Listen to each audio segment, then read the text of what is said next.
एक बार जोरदार तालियां उसी फाउंडेशन के लिए। ओपन एयर क्लास चलाते हैं, क्लॉथ बैंक चलाते हैं, और कोविड के अंदर भी उन्होंने किस तरीके से समाज में रहकर, जो एक सामाजिक आदमी की एक जो जिम्मेदारी होती है, उस जिम्मेदारी को किस तरीके से उन्होंने निभाया है। क्योंकि हर व्यक्ति की अपनी एक जिम्मेदारी होती है। आज काम तो अपने लिए सभी कर रहे हैं, लेकिन समाज के अंदर हमें समाज के लिए अगर हम कुछ अपने पास से कुछ समय निकाल सके, समाज को हम कुछ दे सकें, तो ये हमारी नैतिक जिम्मेदारी भी बनती है। आज चूँकि मैं इस कार्यक्रम में आया हूँ, हमारी मातृशक्ति हमारी सामने बैठी हुई है, आज मैं बहुत सिंपल शब्दों में 4 चीज़ों के ऊपर मुख्य फोकस करूँगा आप लोगों का। सबसे पहले जो हमारी महिला सशक्तिकरण का माध्यम है वो है शिक्षा है। देखो, बहुत से परिवार ऐसे, ज़रूरी नहीं होता कि सभी लोग पूर्ण तरीके से सक्षम होते हैं कि अपने बच्चों को पढ़ा सके, लेकिन समाज में देवेंद्र जी बैठे हुए हैं, संस्थाओं में विवेक जी बैठे हैं, विवेक जी भी जिस तरीके का कार्य कर रहे हैं, तो हम सबका भी ये दायित्व बनता है कि हम शिक्षा के अंदर बच्चों का पूर्ण तरीके से सहयोग करें। तो आज मैं विवेक जी का धन्यवाद दूंगा कि उन्होंने मुझे यहाँ पर बुलाया, और मैं ये आश्वस्त करता हूँ विवेक जी को कि इन्हें जब भी जो भी मेरी मदद की जरूरत होगी, मैं इनको पूरी तरीके से मदद करने का पूरा प्रयास करूँगा। और देवेंद्र जी, क्योंकि इनके साथ मेरा बहुत पुराना वास्ता है, ये तो सब तकरीबन सभी लोगों को जानते भी हैं। देवेंद्र जी, आपसे भी आग्रह करूंगा कि इस तरीके के जो कार्यक्रम होते हैं, क्योंकि हम इसमें अपनी बहनों को आगे बढ़ाने का, बच्चों को आगे बढ़ाने का काम करते हैं, तो इसमें आप थोड़ा सा आगे आइए, क्योंकि आप लोग सब जगह जाते हो, आते हो, सब लोगों से मिलते हो, तो इसमें आप लोगों की जिम्मेदारी कुछ ज़्यादा बनती है। तो मैं आपसे भी आग्रह करूंगा। तो आप सभी लोगों का बहुत बहुत धन्यवाद।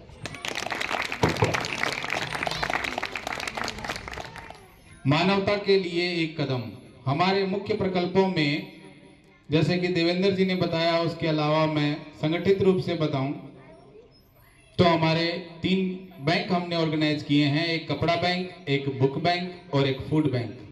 कपड़ा बैंक में सोसाइटी से गैदर किए हुए ओल्ड क्लोथ्स को हम लोग रिफर्बिश करके जरूरतमंद लोगों को डिस्ट्रीब्यूट करते हैं ड्यूरिंग विंटर्स, सर्दियों में।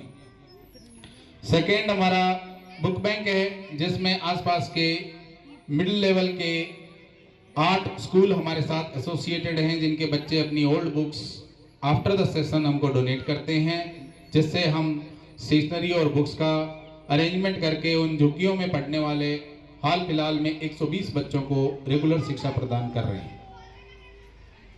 नेक्स्ट हमारा फूड बैंक है, जिसमें कुछ इंडस्ट्रीज हमारा सपोर्ट करती हैं, जिसमें लेफ्ट ओवर फूड मैनेजमेंट के अंतर्गत हम लोग बचे हुए खाने को गैदर करके जरूरतमंदों तक पहुंचाते हैं बिफोर कंटेमिनेशन। ये हमारे 3 मुख्य प्रकल्प हैं।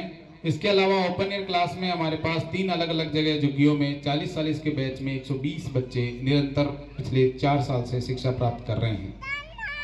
3 साल से 4 साल उन बच्चों को पढ़ाने के बाद हम उनको स्कूलों की तरफ भेजने का प्रयास करते हैं, जिसमें हम चाइल्ड स्पॉन्सरशिप प्रोग्राम चलाते हैं। एक बच्चे को प्राइवेट स्कूल में पढ़ाने के लिए लगभग 22 से 23 हज़ार रुपए का सालाना खर्च होता है।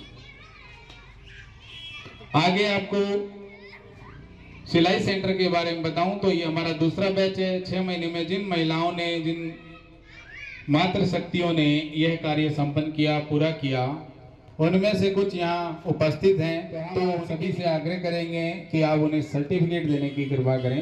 महिला सशक्तिकरण के इस उजागर केंद्र पर, जिसका नाम हमारे यहाँ स्त्री शक्ति केंद्र है, यह सेक्टर 9 में उपस्थित है और 6 महीने में कुछ महिलाओं ने यहाँ पर शिक्षा प्राप्त की है और उनके भी अपने अपने अनुभव हैं। सर्टिफिकेट के साथ हम उनको यहाँ पर निवेदन करेंगे कि वो आएं और अपना सर्टिफिकेट प्राप्त करने के लिए मंच से अपना सर्टिफिकेट प्राप्त करें।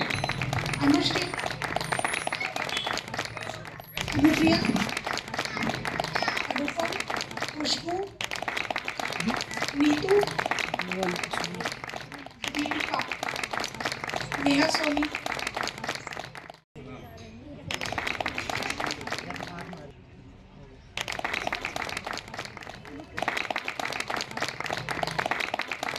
एक बार तालियों से इनका अभिनंदन करें। इन्होंने 6 महीने का कोर्स पूरा किया है और बहुत अच्छे तरीके से इन्होंने यह कार्य पूरा किया।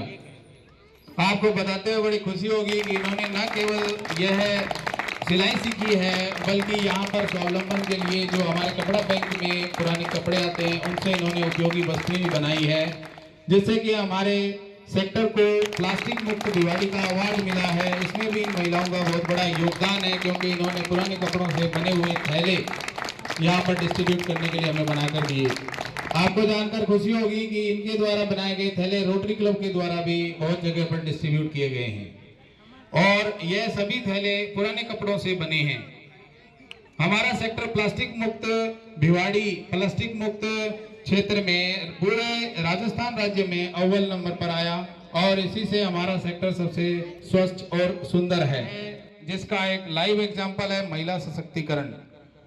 तो एक बार हमारे पार्षद जी श्रीमती भाग्यवती यादव जी के लिए जोरदार तालियां हो जाए। सभी को नमस्कार।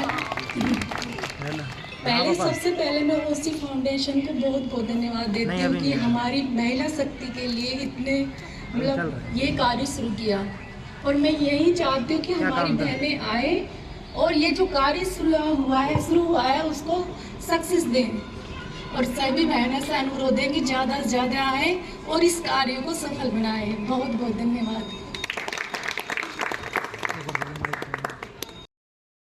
सभी उपस्थित अतिथि महोदय एवं महिला शक्ति, आप सबका बहुत बहुत आभार कि आप लोग इस अच्छे प्रकल्प के लिए आगे आई और स्वावलंबन होने के लिए अग्रसर हैं। क्योंकि देखिए, कोई भी जीवन के अंदर मूल रूप से उसी की जीत होती है जो कार्य करने में दक्ष हो। आज के टाइम में शिक्षा के बाद भी महिलाएं घर में कुछ उपार्जन करने का कार्य नहीं कर पाती हैं। समय होते हुए भी उनके पास में कुछ कला नहीं हो तो वो समय का सदुपयोग नहीं कर पाते हैं। और सिलाई कला एक ऐसी कला है जिससे हम उपार्जन भी कर सकते हैं, अपने परिवार की आवश्यकताओं की पूर्ति भी कर सकते हैं। कहते हैं जिस घर में महिला और मनुष्य अब आदमी दोनों कमाने वाले हों वो घर निश्चित रूप से समृद्ध होगा और आने वाले बच्चे भी उनको देख करके अपने कार्य करने में दक्ष होंगे। लेकिन उसके बाद भी हम यहाँ पे ज़्यादातर लोगों को देखते हैं कि वो इस सिलाई कला से जुड़ना नहीं चाहते। क्लर्क बन जाएंगे, हेल्पर बन जाएंगे, ड्यूटी कर आएंगे 8 घंटा की, लेकिन अपना कार्य सीखने में उत्सुकता नहीं रखते। ऐसे में परिवार समृद्ध कैसे होगा? हिंदू परिवारों में तो एक आदमी कमाता है और 5 खाते हैं। ऐसे में वो परिवार आगे कैसे बढ़ेगा? तो आपसे अनुरोध है, आप भी कुछ कमाने के लिए, अपने परिवार को समृद्ध बनाने के लिए इस कला के ऊपर ध्यान दें। अपने बच्चों को कुछ न कुछ सिखाएं। आज छोटे छोटे काम बहुत से ऐसे हैं जो हम घर में कर सकते हैं, उसमें कोई ज़्यादा पैसे लगाने की आवश्यकता नहीं है, लेकिन करने का मादा होना चाहिए और उसको सीखने की ललक होनी चाहिए कि हम कमाएंगे और कमा करके अपने परिवार को समृद्ध बनाएंगे। अगर आप समृद्ध है, आपका परिवार समृद्ध है, तो आपके आने वाले बच्चे भी समृद्ध होंगे। इसलिए बेहतर है कमाने की तुजुब लाइए, ललक लाइए, कमाइए। बहुत अच्छा कर रही है वो कि आपको सिखा रही है, आप सीख करके उसका उपयोग करिए। यदि ये सीख लिया कि सर्टिफिकेट ले लिया, उसके बाद में घर में बैठ गए, क्या आता है जी, मैं देखो शिक्षा की है मैंने, सिलाई कला आती है मेरे, लेकिन उसका फायदा क्या है ऐसी सिलाई का जो आप उसको उपार्जन ही नहीं करेंगे उससे। तो अपने बच्चों को साथ में लगाइए, कुछ छोटे छोटे कामों को अपने घर में साथ में रखिए ताकि आप अपने परिवार को समृद्ध बना सकें। धन्यवाद। अब मैं हमारे बीच में बड़े समाजसेवी हमारे आदरणीय बड़े भैया प्रमोद शर्मा जी, श्याम प्रेमी, उनसे भी निवेदन करूंगा कि वो 2 शब्दों से हमें अनुग्रहित करें। मंच पे आसीन सभी अतिथिगण एवं महिला शक्ति सभी को जय श्री श्याम। मैं ओसी फाउंडेशन को बहुत बहुत धन्यवाद देता हूं कि उन्होंने आज हमारे को इस लायक समझा और हमको यहाँ पे बुलाया। ये इनके मैंने पहले भी जो ओपन एयर क्लासेज है वो भी अटेंड की है, कपड़ा बैंक वाला जो है कपड़े के प्रोग्रामों को भी मैंने अटेंड किया है और इनके कार्य बहुत ही अच्छे रहते हैं और इनके आगे जब भी जहाँ पे भी जैसी भी जरूरत पड़ेगी तन मन धन से हम इनके सहयोग के लिए हरदम तैयार रहेंगे। शक्ति को आत्मनिर्भर बनाने की इस प्रक्रिया में आज इस शक्ति केंद्र का, द्वितीय शक्ति केंद्र का दोबारा से एक जो 6 महीने का एक बैच जो शुरू हो रहा है।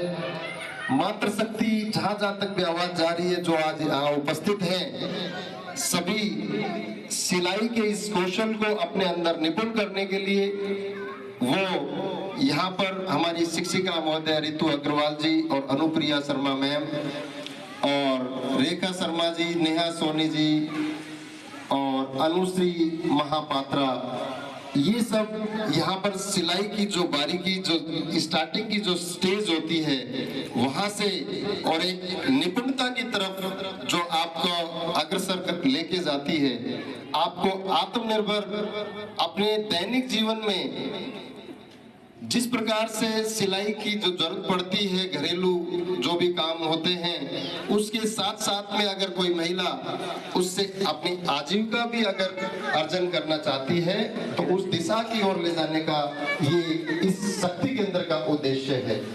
और इस प्रकल्प को ओसी फाउंडेशन निरंतर अपने इस प्रकल्प के अंदर जोड़ते हुए हमेशा आगे इस आयाम को भी ले जाकर कहीं न कहीं समाज के अंदर एक नई दिशा और दशा और एक निपुणता मातृ शक्ति के अंदर जागृत करने का प्रयास रहता है। बहुत धन्यवाद।